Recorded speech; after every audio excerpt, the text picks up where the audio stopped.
하늘의 밀이 땅에 떨어져 죽지 아니하면이라는 제목을 가지고 말씀의 의뢰를 함께 나누기 원합니다. 여러분 어떤 인터넷에서 기사 가운데 이런 글이 있더라고요.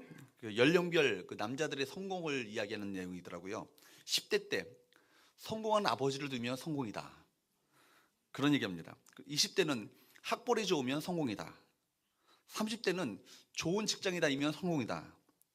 40대는 이 차를 쏠 수 있으면 성공이다.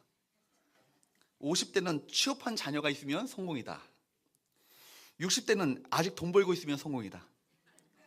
70대는 건강하면 성공이래요. 80대는 아내가 밥을 차려주면 성공이래요. 90대는 전화 오는 사람이 있으면 성공이다. 여러분 100대는 언제 뭘까요? 아침에 눈 뜨면 성공이랍니다. 여러분 자신의 연령대를 한번 살펴보기 바랍니다. 여러분 성공하셨습니까?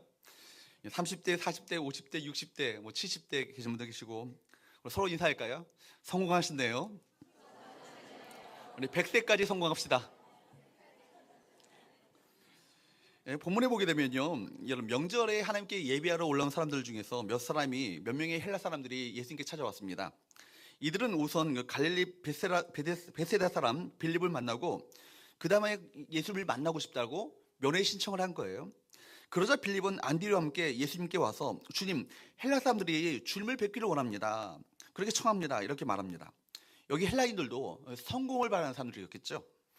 예수께서 바로 예루살렘으로 입성하시자 어떻게 됐습니까? 수많은 사람들이 주님께 환호성을 질렀죠. 호산나 다윗의 자손이여 하면서 외치고 주님을 그렇게 이스라엘 왕이여 라고 그렇게 찬송했습니다. 그렇게 외치며 예수님을 따르는 광경은 정말로 대단하고 열광적인 행렬이었습니다.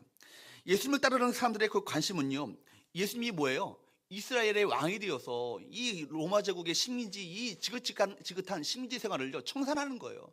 정치적인 메시아가 되어서 이 나라를 통치하고 다스리는 그 왕으로 등극하기를 원했습니다. 근데 명절에 예배로 올라온 사람 중에서 헬라 사람들이 몇 명 있었는데 그들이 예수님을 그렇게 환호하는 모습을 보면서 놀라지 않을 수 없었던 겁니다. 장차 이스라엘의 왕이 되실 예수님을 찾아와서 뭔가 이분과 좀 가까이 하면 뭔가 좀 득이 되지 않겠는가, 그런 마음을 가지고 주님을 면회하고자 했던 것입니다. 왜 헬라인들이 예수님을 만나고자 했습니까?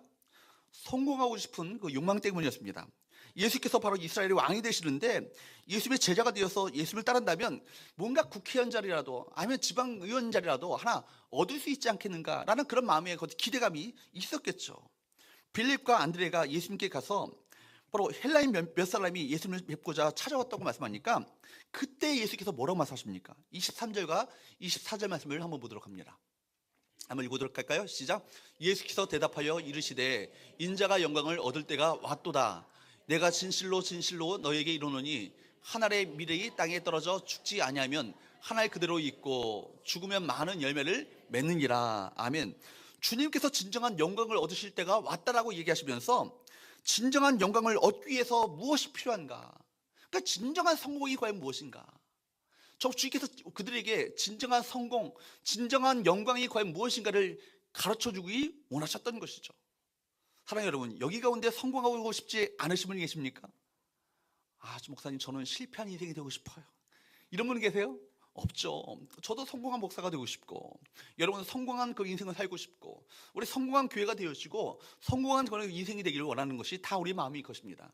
그런데 주님께서 말씀하시는 진정한 성공이란 과연 무엇인가, 진정한 영광이란 과연 무엇인가를 말씀하고자 하셨던 것이죠. 무엇입니까? 한 알의 밀이 땅에 떨어져 죽지 않으면 어떻게 된다고요? 한 알 그대로 있대요. 죽지 않으면 그대로 실패한 인생이 되고 만다는 거예요. 여러분, 한 알 그대로 있다면요, 무슨 인생에 그 열매가 있겠어요? 무슨 성공이 있겠냐고요. 그러나 그 밀이 어떻게 된다고요? 땅에 떨어져 죽으면 어떻게 된다고요? 많은 열매를 맺는다. 즉 말하자면 인생의 참된 성공이 그 가운데 있게 될 것이다 라고 말씀하고 있는 것입니다. 여러분, 그렇습니다. 우리가 정말 이 땅에 떨어져 한 알의 밀이 땅에 떨어져 죽으면 많은 열매를 맺습니다. 당연한 것이죠. 이것은 누구나 다 아는 자연 법칙입니다. 그런데 주님께서는 왜 이 자연 법칙을 구태여 언급하시면서 바로 이스라엘에게 그 진정한 영광이 과연 무엇인가, 내가 영광 얻을 때가 왔는데 영광 얻을 때와 이 바로 자연 법칙과 과연 무슨 상관이 있는가를 말씀하고자 했던 것입니다. 여러분, 첫 번째, 우리가 세 가지를 여러분에게 말씀드리고자 합니다. 첫 번째, 다 잊어버려도요, 제목만 기억하세요. 목사님, 제가 이제 목사가 좀 이렇게 앞에서 이렇게 여러분의 첫 번째, 두 번째, 세 번째 할 때는요, 이거 좀 적어보시기도 하고, 좀 기억하시기도 하고. 첫 번째, 한번 따라할까요? 하늘의 비리, 땅에 떨어져 죽어야 한다. 뭐 해야 된다고요? 하늘의 비리 땅에 떨어져 죽어야 된다고요. 이 말씀에서 무엇보다도 먼저 배워야 될 것은요, 십자가의 원리예요. 여러분, 주님께서 이렇게 말씀하신 것처럼 뭐예요? 자, 보라, 하늘의 비리 땅에 떨어져 죽지 않냐면 하늘 그대로 있다. 마찬가지로 내가 십자가에서 죽지 않냐면 저 인간들을 구원할 수 없다. 그러나 하늘의 비리 땅에 떨어져 죽으면 많은 열매를 맺는 것처럼 내가 십자가에 죽어야 한다. 그래야 부활이 있고 수많은 영혼들을 구원할 수 있지 않겠는가? 그죠? 주님께서 십자가에 죽지 않으셨다면 우리 구원할 수 있었어요? 없으셨죠. 주님은 그냥 나름대로 그렇게 그 하늘에서 영광을 받으시면서 존귀하게 사셨겠지만, 그러나 우리를 구원할 수 있는 이 놀라운 하나님의 그 계획은요, 전혀 이루어질 수 없었던 것입니다. 주님께서 십자가에서 죽으셨기 때문에 어떤 일이 벌어진 거예요? 저 같은 인간이 구원함을 받았잖아요. 저 같은 인간이 감히 강단에 서서 여러분에게 말씀을 전하잖아요. 여러분, 저를 아십니까? 저의 속내를 보면요, 구역질 날 거예요. 다. 여러분 마찬가지예요. 다 여러분들 그럴듯하게 다 앉아 계시고 거룩한 처로 앉아 계시지만 여러분 속사람에 있는 내 자아는요, 더럽게 추하기 짝이 없는 그 죄인이라고요. 그런데 여러분들, 여러분 같은 분들, 저와 같은 분들을요, 사람을요 구원하신 그 역사는요, 무엇을 통해서? 예수님께서 십자가에서 죽으심으로 말미암아 저와 여러분의 죄와 허물을 주님께서 다 속된 말로 독박 쓰신 거잖아요. 그죠? 그거잖아요. 그게 바로 주님 십자가 아니에요. 그러니까 여러분, 근데 문제는요, 당시 사람들은요, 이 십자가의 비밀을 알지 못했습니다. 당시 사람들은 메시아가 죽어야 한다는 것을 생각하지 못했죠. 그래서 사람들이 이렇게 말합니다. 질문합니다. 34절 말씀을 보도록 할까요? 한번 읽어보도록 합니다. 시작. 우리는 율법에서 그리스도가 영원히 계신다 함을 들었거늘. 34절 맞죠? 시작. 이에 우리가 대답하되 우리는 율법에서 그리스도가 영원히 계신다함을 들었거늘 너는 어찌하여 인자가 들려야 하리라 하느냐? 이 인자는 누구냐? 여러분, 그들이 생각하기에 뭐예요? 율법에 생각할 때 뭐예요? 메시아는 어떻게 된 거예요? 그리스도는 어떤 분이에요? 영원히 계신 분이에요. 영원히 계신 분이고 절대로 죽지 않는 분이라고요. 그러니까 여러분, 예수의 제자들도 예수께서 그리스도라면 죽지 않아야 될 것이라고 생각했습니다. 그래서 베드로는 예수께서 십자가의 죽음에 대해서 이야기하셨을 때 주여 그리하지 마옵소서, 이렇게 예수님을 오래 만류했잖아요. 아, 그래, 내 수제자가 저렇게 말하는데 내가 말을 들어야지 라고 생각했다면 저와 여러분의 인생은요, 끝장난 거예요. 여러분, 주님께서 그 순간에 어떻게 하셨습니까? 사탄아, 내 뒤로 몰려가라. 네가 주의를 생각하지 못한다고 이렇게 말씀하시지 않습니까? 불신자들은요, 지금도 왜 예수께서 십자가에서 죽어야 하는지를 모릅니다. 십자가의 비밀을 몰랐던 통일교는요, 십자가를 실패라고 얘기했어요. 십자가의 비밀을 모르는 안식교는요, 십자가의 이 놀라운 비밀을요 폄하합니다. 여러분, 유대인들은요, 예수의 십자가를 싫어합니다. 그들은 메시아가 힘없이 죽는 것을 그들은 받아들일 수 없는 거예요. 메시아가 오면 세상을 통치하는 위대한 왕, 다윗과 같은 그 놀라운 통치자가 왕이 될 것이라고 생각하기 때문입니다. 그래서 예수의 십자가를 거부하죠. 한마디로 그들은 십자가를 통해서 인간을 구원하시는 하나님의 계획과 하나님의 방법을, 그 비밀을 몰랐던 것입니다. 지금도요, 여러분, 이스라엘을 가게 되면요, 이스라엘의 유대인들은요, 철저하게 유대교를 믿는 사람들은요, 십자가라고 하면요, 과민 반응을 보여요. 왜냐하면 십자가에 달리는 것이 뭐냐면, 율법에 보면 저주받은 자들이 십자가에 달리는 거거든요. 나무에 달린 자마다 다 저주를 받은 자이니, 이렇게 말하고 있거든요. 그러니까 그리스도가, 메시아가, 온 세상의 진정한 왕 되시는 주님이 저주받은 자라 이해가 되지 않는 것이죠. 그러니까 그들은요, 지금 자기들이 사는 땅에서는 아예 십자가를 없애버리려고 해요. 어느 정도이냐 하면요, 병원 표시도 십자가 모양을 사용하지 않고, 앰뷸런스도요, 십자가 표시 대신에 다윗의 별을 달고, 심지어 아이들 산수책에다가 더하기 표시를요, 십자가 모양을 쓰지 않습니다. 그 정도로 십자가에 대해서 알레르기 반응을 보이는 거예요. 또 당시 헬라인들에게는 십자가가 미련하게 보였습니다. 십자가는 죄인들을 못 박아 죽이는 수치의 상징에 불과했거든요. 그러니까 로마 제국 당시의 십자가형이라는 것은 가장 극악한, 가장 그 최고의 정치범에게 부과하는 그 형벌이 뭐예요? 십자가 형틀이었거든요. 그러니까 유대인들에게 있어서, 헬라인들에게 있어서 십자가를 갖다가 십자가의 죄인들을 못 박아 죽이는 수치의 상징에 불과한 이 십자가를 경배한다? 숭상한다? 십자가 달시 예수님을 더욱더 높인다? 이건 말이 안 되는 거예요. 그래서 그들은 십자가가 아니라 정복자의 힘과 위치를 원했고 자신들을 돋보이게 하는 고상한 지식을 원했습니다. 그러므로 십자가에서 그렇게 무참하게 죽으신 예수님은 그저 미련하게 보이는 한 사건에 불과했습니다. 그러나 여러분, 분명한 것은 유대인들이 추구하는 이 표적, 또 헬라인들이 추구하는 세상적인 지식, 이것으로도 죄와 죽음의 문제를 해결할 수 있습니까? 없죠. 전혀 없습니다. 여러분, 그것이 정말 권력의 힘이나 돈의 힘이 대단한 것처럼 보이지만 여러분, 그것으로 인간의 근본적인 문제를 해결할 수 없는 거예요. 그러니까 여러분, 이병철 회장 보니까 나중에 죽을 때 보니까 성경책을 읽기도 하고 불경을 읽기도 하고 온갖 스님하고 명단하고 목사님하고 명단하고 온갖 사람들을 다 불러가 면담을 했더라고요. 마지막 죽을 때 보니까 삼성의 이병철 회장, 여러분 아시죠? 그러니까 목사님과 명단하고 그때 구원의 소식을 듣고 그가 영접했더라면 좋았을 뻔인데 목사님과 몇 시간을 걸쳐서 면담을 하고 또 스님을 불러서 면담을 하고 온갖 종교의 사람들을 불러다가 면담을 하면서 자기의 죽음의 문제를 어떻게 해결할 수 있을 것인가요? 그 고민했다는 거예요. 그러나 여러분, 돈으로 그 문제를 해결할 수 있나요? 해결할 수 없는 것이죠. 인간의 근본적인 문제를 해결할 수 없어요. 죄와 죽음, 지옥의 심판에서 사람을 살리는 것은 무엇밖에 없어요? 예수님의 십자가밖에 없는 거예요. 십자가는 그렇기 때문에 세상을 구원하는 하나님의 비밀이었던 것입니다. 그렇기 때문에 구원받은 성도들에게 십자가가 하나님의 능력입니다. 죄를 이기고 죽음을 이기고 지옥의 심판에서 구원하는 능력입니다. 그래서 바울은 말하잖아요. 고린도전서 1장 18절 말씀이에요. 한번 볼까요? 시작.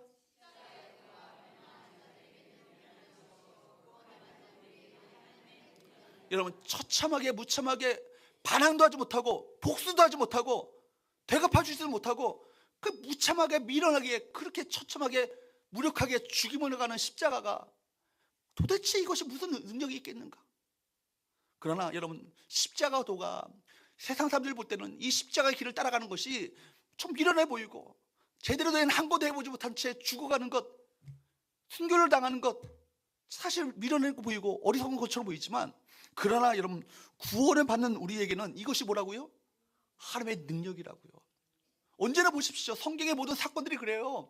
데모하고 뭔가 피켓 시위를 하고 좀 으쌰으쌰 해가지고 뭔가 기독교의 어떤 세력의 힘을 좀 과시해 보이자고 시청함에 모이고 서울대학 앞에 모여서 문제가 해결되는 것이 아니라는 거예요.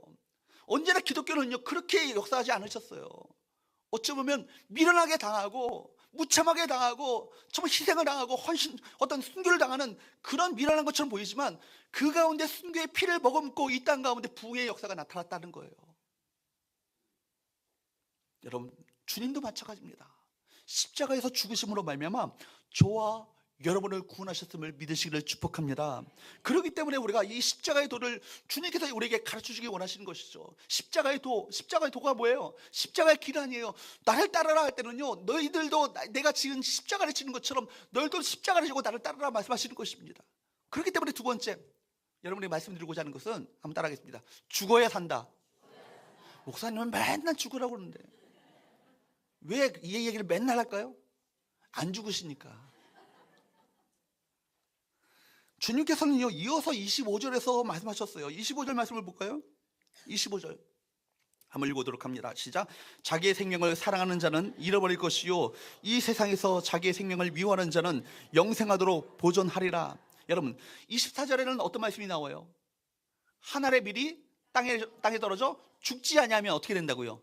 그대로 있다고요. 그대로 있어요. 정말 불가사의하게 정말 하나 변하지 않고 그대로 있어요. 그러나 떨어져 죽으면 어떻게 된다고요? 많은 열매를 맺는다고요. 그러면서 25절 말씀을 이어서 말씀하시는 거예요. 그러니까 24절이 뭘 의미하는가? 이거를 부연 설명하시는 것이죠. 25절 다시 한번 같이 한번 읽어봅니다. 시작.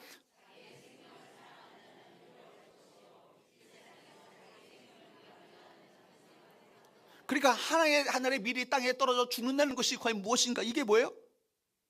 하나의 밀이 땅에 떨어져 죽지 아니하는 것은 뭘 말하는 거예요? 자기의 생명을 사랑하는 사람이죠. 그죠? 나를 너무 사랑하는 사람이에요. 이 사람이 땅에 떨어져 죽지 아니하고 바둥바둥 버티는 거예요. 그러나 땅에 떨어져 죽는다는 것을 뭘 말하는 거예요? 다시 한번 이렇게 떼어주세요. 뭐예요? 자기의 생명을 미워하는 걸 말하는 거예요. 자기 생명을 미워하는 거.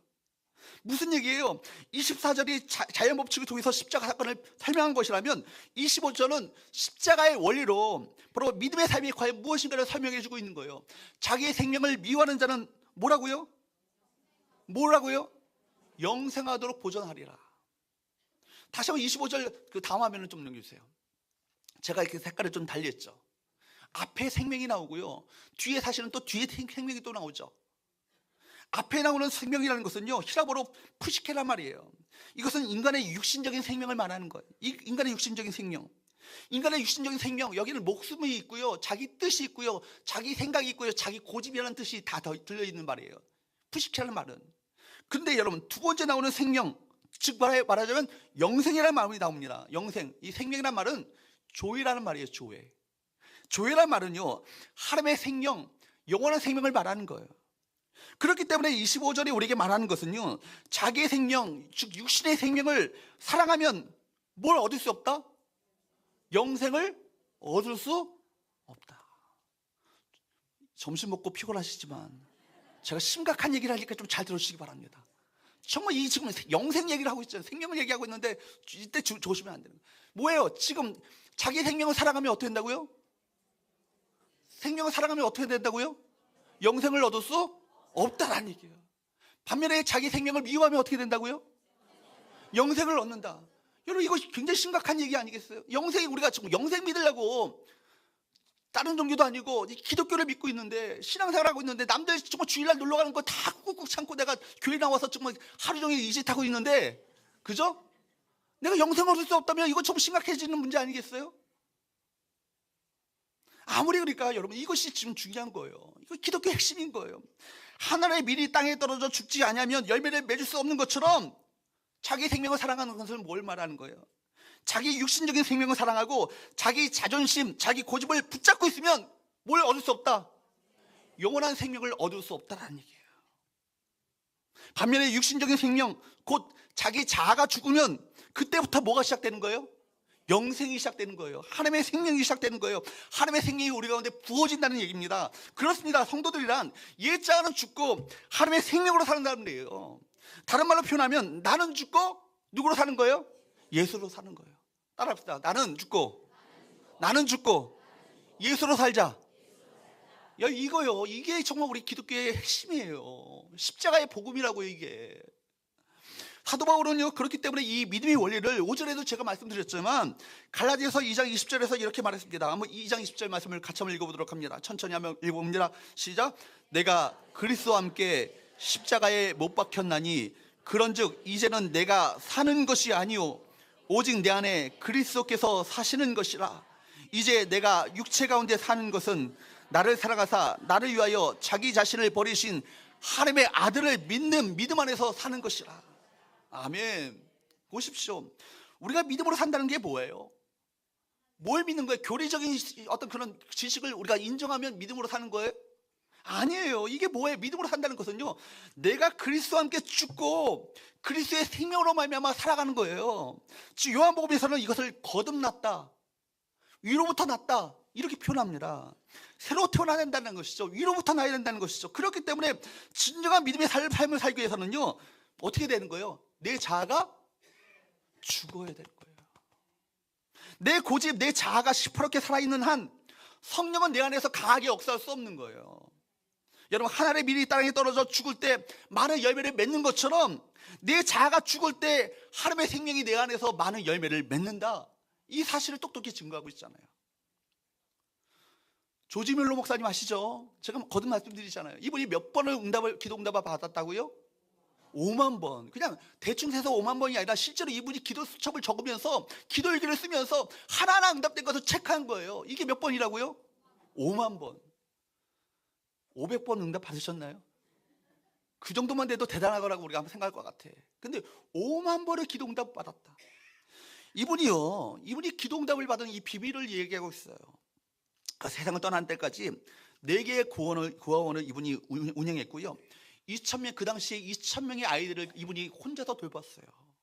그리고 기도응답으로 그에게 기부된 800만 불이 넘는 돈을요 다 나눠줬습니다. 한 번에 어떤 사람이 조지몰 목사님에게 이렇게 물었다고 그래요. 어떻게 그렇게 능력 있는 삶을 살 수가 있습니까? 그러자 그는 이렇게 대답했다고 합니다. 능력이라뇨, 제게는 저 자신의 죽음만이 있었을 뿐입니다. 뭐만 있었다고요? 자기 자신의 죽음만이 있었을 뿐이라는 거예요. 나는 죽었습니다. 조조 밀러에 대해서 죽었고, 세상에 대해서, 친구들의 칭찬에 대해서 내가 죽었고, 사람들의 비난에 대해서도 내가 죽었습니다. 이분이 기도응답을 바라는 놀라운 능력의 비밀이 뭐라는 거예요? 죽었다는 거예요. 죽으니까 누가 사시는 거예요? 예수님이 사시고 성령의 능력이 나를 통해서 나타나게 됐다는 거예요. 조지 밀러 나 자신에 대해서도 죽었고, 사람들과 세상 사람들의 어떤 칭찬에 대해서도 죽었고, 심지어 나를 비난하고 험담하는 그 사람들의 어떤 비난에도 내가 죽었다라는 거예요. 우리가 죽지 않으니까요. 상처를 왜 받아요? 죽지 않았으니까 상처를 받는 거예요. 죽었으면 상처받을 것도 없어요. 그죠? 상처받을 게 없다고요. 안 죽으니까 상처받는, 바득바득 살려고 하니까 거의 죽인 줄 알았는데, 죽은 줄 알았는데, 너 죽었어? 근데 부득부득 일어나가지고 상처받았네요. 이렇게 나오는 거예요. 죽으셔야 돼요. 죽으시면 상처받을 것도 없어요. 주님만 존경하면 되는데, 내가 상처받아도 주님만 존경하면 되는 거예요. 영광 받으시면 되는 거예요. 아멘. 여러분, 이게 신앙이라는 거예요. 이게 정말 영생이라는 거예요. 여러분, 어떤 사람이 은혜를 받지 못할까요? 아마 자기 생각이 강한 사람일 것입니다. 어떤 사람이 하나님의 기적을 체험할 수 없을까요? 그 역시 분명합니다. 자기 상식, 자기 논리가 강한 사람이에요. 또 묻습니다. 하나님이 가장 쓰시기 힘든 사람이 누구일까요? 자기 고집이 충만한 사람이에요. 그렇습니다, 여러분. 자기 자아가 죽지 않으면요, 결코 하나님의 생명으로 내 안에 채워질 수 없는 거예요. 자기 열심, 자기 방법으로는 하나님의 역사를 체험할 수 없어요. 여러분, 그렇기 때문에 제가 볼 때 예수님에게는 두 가지 유형의 제자가 있어요. 화면을 좀 띄워주세요. 하나, 첫 번째는 뭐냐면 주님의 일을 스스로 열심히 하는 사람들이에요.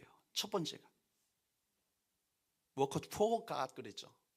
주님을 위해서 뭔가 열심히 일하는 사람. 두 번째는요, 주님이 자신을 통해서 일하도록 하는 사람이에요. Work in God. 주님, 이 두 차이를 아시겠어요? 내 스스로 열심히 일하겠다고 버팅 막 나서는 사람은요, 첫 번째 유형이에요. 그러나 내가 주님과 함께 있기 때문에 주님께서 내게 주시는 주님 성령의 강건함을 따라 일하는 사람은 뭐예요? 두 번째 유형이라고요. 이 둘의 차이를 여러분 아시겠습니까? 성경에서 첫 번째 유형의 제자들을 살펴본다면 아마 빌보 교회의 유오디아와 순두개를 찾아볼 수 있을 거예요. 이 둘은요, 그 빌보 교회 둘 다 충성스러운 정말 귀한 여종들이에요. 여성 지도자들입니다. 이들은 온 힘을 다해서 교회를 열심히 섬겼지만 결국 교회에 큰 분열을 일으키고 말았어요. 왜 그랬죠? 서로 자기를 내세우려 하고 그렇게 했기 때문입니다. 그러니까 무조건 열심히 일하는 것도 좋지만 좋은 것만은 아니라는 것을 우리 성경 가운데 보여주고 있는 것이죠. 반면에 두 번째 유형의 제자를 찾는다면 누구를 들 수 있을까요? 사도 바울을 들 수 있는 거예요. 사도 바울은 위대한 일을 한 사람이 분명합니다. 그럼에도 불구하고 자기 자신을 드러내거나 자기가 높아지려고, 자기가 영광을 받으려고 하는 것이 아니라 뭐라고 그래요? 나는 날마다 죽는다는 게 뭐예요? 나 자신의 죽음을 날마다 경험하는 건 아니겠어요? 매 순간 그것을 경험하는 건 아니겠어요? 하나님이 나를 통하여 역사하신 것 외에는 내가 감히 말하지 않겠다. 로마서 15장 17절 18절에 그렇게 말하잖아요. 하나님께서 나를 통하여서 역사하신 것 외에는 내가 감히 내가 뭔가를 했다고 그러고 말하지 않겠다라고. 그는 자신의 모든 사역의 주체가 자기 자신이 아니라 누구라는 거예요? 하나님이 바로 사역의 주체가 되셨다. 이것이 두 번째 유형이죠. 여러분, 바울은요, 하나님께서 자신을 통해서 일하도록 했던 그 사람, 바로 하나님 안에서 사역을 했던 워커 인 갓, 그 사람입니다. 하나님은 바로 이런 바울을 통해서 놀라운 일을 행하시는 것 아니겠어요? 사랑하는 여러분, 우리 모두가 하나님 안에서 하나님의 사역을 감당하는 귀한 종들 될 수 있기를 주로 축복합니다. 그러면요, 하나님 안에서 하는 사람은요, 하나님이 하셨다고 하지 내가 뭔가 했다라고 자랑하려고, 내가 뭔가 했다라고 드러내려고, 내게 세우려고 하지 않아요. 그죠? 하나님이 하신 거니까. 다만 죽게 사셨을 뿐입니다. 겸손하게 그 겸손의 자리로 내려갈 뿐인 거예요. 그러므로 세 번째 여러분에게 말씀드리고자 하는 것은, 따라할까요?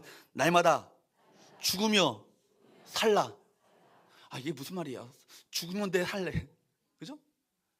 날마다 죽으며 살아야 되는 거예요. 죽을 때 사는 거예요. 이거는 두 가지 의미가 있는 것 같아요. 날마다 죽으면서 여러분 매일매일을 살아가셔야 되는 거고, 죽으셔야 뭐가 되냐고요? 산다는 거예요. 그 얘기를 하는 거예요. 사도 바울은 고린도전서 15장 31절에서 뭐라고 고백했습니까? 한번 읽어보도록 할까요? 시작. 형제들아, 내가 그리스도 예수 우리 주 안에서 가진 바 너희에 대한 나의 자랑을 두고 단언하노니 나는 날마다 죽노라. 따라합시다. 나는 날마다 죽는다. 일기장에 맨날 쓰셔야 돼요. 아멘. 아침에 우리 친한 친구한테, 친한 그 집사님, 권사님, 서로 우리 장로님, 우리 친한 우리 친구들한테, 나 아침에부터 오늘부터 또 죽을 거야. 끝나고 오늘 잘 죽었어. 서로 이 문자를 주고받으세요. 정말 죽는 것을 매일매일 확인하셔야 되는 거예요. 이 고백은요, 사도 바울이 정말 죽겠다는 고백이 아니라 살기 위한 고백인 걸 아세요? 살기 위해서 이 고백이 필요한 거예요. 이 말씀을 의역하면 나는 날마다 죽으며 삽니다, 이런 말이에요. 나는 날마다 죽으며 삽니다. 이것이 바로 우리가 사는 비결이에요. 우리가 사는 비결은 우리가 죽는 것입니다. 일반적으로 남편이 변하면 내가 좀 잘 살 수 있을 텐데, 저 인간이 좀 변해야 돼, 내가 좀 살지. 그죠? 이렇게 말하지 않아요? 저 아내가 좀 변해야 내가 좀 살겠는데, 저 인간이 안 변하네, 이렇게 말하지 않습니까? 그죠? 혹은 시어머니가 변하면 내가 좀 우리 가정이 좀 행복할 텐데, 누구누구가 좀 사라지면 좀 내가 행복할 텐데, 이렇게 말합니다. 심지어 교회에서는 어떤 집사가 좀 사라져야 좀 우리 교회가 부흥될 텐데, 그죠? 그렇게 말하는 사람도 있죠. 그러나 이것은 우리가 사는 비결이 아니에요. 절대로 사는 비결이 아니에요. 내가 살기 위해서는 다른 사람이 죽고 다른 사람이 변하기를 바라는 것이 아니라, 먼저 누가 변해야 돼요? 내가 죽어야 돼요. 내가 변해야 합니다. 여전도에, 여러분 4, 5, 6 여전도에 제가 이게 감동을 했어요. 여기 절반이 가까이 되는 분들이 나오셔서 찬양을 하는데, 막 속이 막 뭉클한 게 막 빌려오는 게 감동이 됐어요. 주님께서도 감동하시리라 생각합니다. 근데 주님이 더 감동하시는 것은요, 우리 여전도원들 다 죽는 거예요. 아멘. 죽으셔야 돼요. 죽으셔야 된다고요. 4, 5, 6 여전도가 나오니까 보니까 절반 가까이 나오는 거, 저 사람들이 다 우리 교회 지금 중추적인 사람들이구나. 이 중추적인 사람들 다 죽으셔야 된다고요. 아멘. 아멘. 우리 여전도만 아멘 하지 마시고 우리 성도들 아멘. 죽으셔야 합니다. 여러분, 중국의 유명한 그 사역자였던 워치만이를 아시죠? 워치만이라고 중국의 유명한 그 위대한 부흥의 사역자였습니다. 이 목사님에 대한 이런 이야기가 전해지죠. 그 목사님은 예수를 믿는다고 하면서도 언제나 항상 누구를 미워하고 누구를 싫어하고 누구에 대한 험담을 하게 되어지고, 이런 죄에서 떠나지 못하는 지긋지긋한 어떤 삶을 살고 있는 거예요. 맨날 후회하면서도 또 누구를 미워하고, 또 어떤 후회하면서도 또 누구 미워하고, 이게 참 이 죄에서 떠나기가 어려웠던 거예요. 그런데 어느 날 이분이 어떤 말씀을 읽어요? 갈라디아서 2장 20절 말씀, 이 말씀을 읽는 거예요. 다시 한번 읽어보도록 합니다. 시작. 내가 그리스도와 함께 십자가에 못 박혔나니 그런즉 이제는 내가 사는 것이 아니요 오직 내 안에 그리스도께서 사시는 것이라. 이제 내가 육체 가운데 사는 것은 나를 사랑하사 나를 위하여 자기 자신을 버리신 하나님의 아들을 믿는 믿음 안에서 사는 것이라. 아멘. 이 말씀을 읽는 순간 막 하나님께서 성령께서 말씀하시는 그 음성으로 마음 가운데 들려지는 거예요. 내가 그리스도와 함께 십자가에 죽었는데 아직도 내가 살았다라고 버티고 있구나. 그래, 맞다. 내가 죽어야 네 죄에서 해방될 수 있겠구나. 나에게 상처 준 사람, 그 사람을 미워하는 이 감정, 내가 죽어야 이 감정에서 내가 해방될 수 있겠구나. 그래, 이제부터는 내가 죽자. 나를 핍박한 사람, 날 박해하는 사람, 나를 해방하는 사람, 그 사람에 대해서 내가 죽어야겠구나. 죽을 때 내가 이 모든 지긋지긋한 이 죄에서 해방될 수 있겠구나. 그래, 내가 죽자.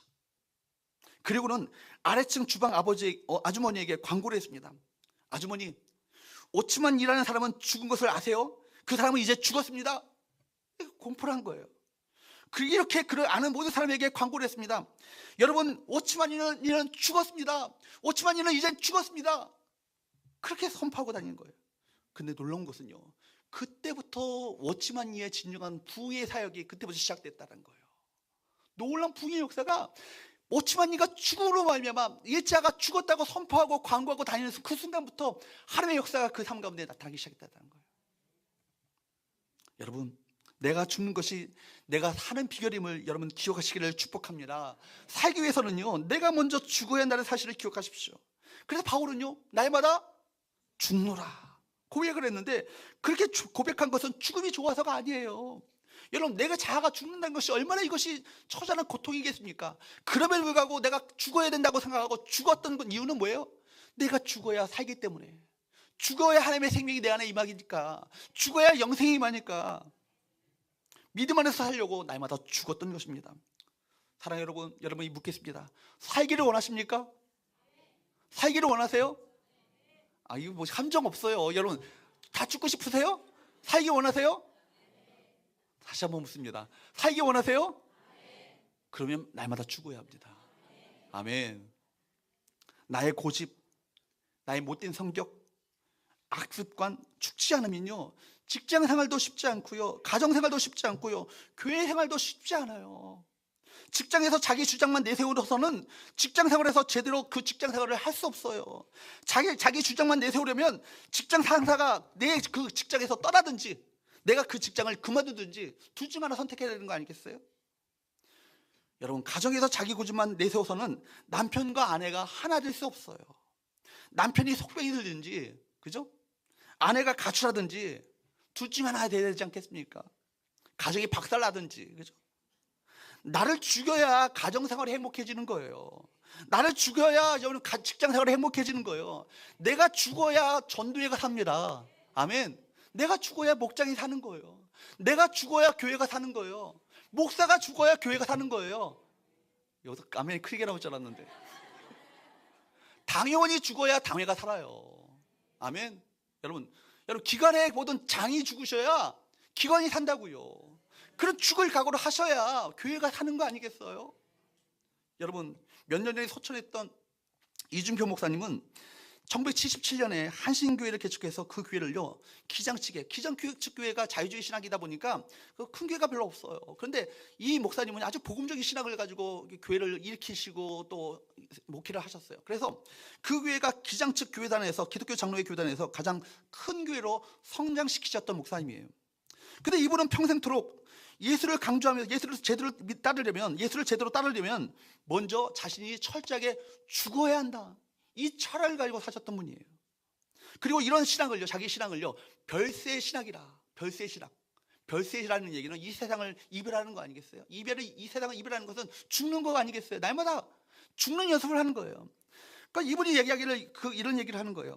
역사의 모든 비극은 남을 죽이고 자기를 내세운 데서도 출발한다. 그렇다면 우리 사회에 만연되어 있는 문제를 해결하기 위해서는 오직 나를 죽일 때 가능하다. 이 별세 신학의 포인트입니다. 별세 신학에 따르면 신앙인은 매일 그리스도와 함께 죽을 때 그리스도와 함께 사는 경험을 한다는 거예요. 이렇게 예수와 함께 죽고 예수와 함께 살게 되면 이 땅에서도 어떤 삶을 맛볼까요? 천국의 삶을 맛보는 거예요. 물론 죽는 것 말처럼 쉽지 않아요. 죽는 것이 사는 길이라면 죽어야 하지 않겠습니까? 사랑하는 여러분, 우리 모두가 같이 한번 외치기 바랍니다. 아버지가 죽어야 가정이 산다. 어머니가 죽어야 가정이 산다. 목사가 죽어야 교회가 산다. 웃지 마시고 심각하게 얘기하는 거예요. 지금 다시 한번요. 목사가 죽어야 교회가 산다. 당회원이 죽어야 당회가 산다. 기관장이 죽어야 기관이 산다. 회장이 죽어야 전도회가 산다. 아멘. 이런 자세로 여러분 살아가시기 바랍니다. 여러분이 꼭 부탁합니다. 이래야 교회가 사는 거예요. 서원교회가 사는 것은요, 나 한 사람, 내가 죽을 때 우리 교회가 살아나고, 내가 죽을 때 하나님의 역사가 나타나고, 죽을 때 하나님께서 친히 마음껏 우리 가운데 우리를 통해서 이루고자 하시는 하나님의 귀한 놀라운 계획들이 성취되어지고 이루어지는 것 아니겠습니까? 그러므로 하나의 밀이 되어 많은 열매를 맺으셨던 예수님처럼, 또한 날마다 죽는다고 고백함으로 진정한 생명을 누렸던 사도 바울처럼 날마다 저와 여러분들이 정말 십자가 앞에서 죽음을 맛보며 경험하는 복된 은혜가 우리 모두에게 있게 되기를 주로 축복합니다. 날마다 죽는다는 것 추상적인 것이 아니에요.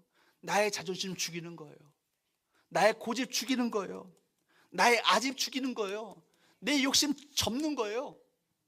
이것을 십자가에 못 박으로만 말미암아 믿음 안에서 승리하시는 저와 여러분, 특별히 456 여전도의 회원들 되시기를 주로 축복합니다. 그러므로 말미암아 내가 죽음으로 말미암아 우리 가정이 살고, 내가 죽음으로 우리 목장이 살고, 내가 죽음으로 우리 전도회가 살고, 내가 죽음으로 교회가 생활하는 놀라운 역사가 우리 모두에게 있게 되기를 주로 축복합니다.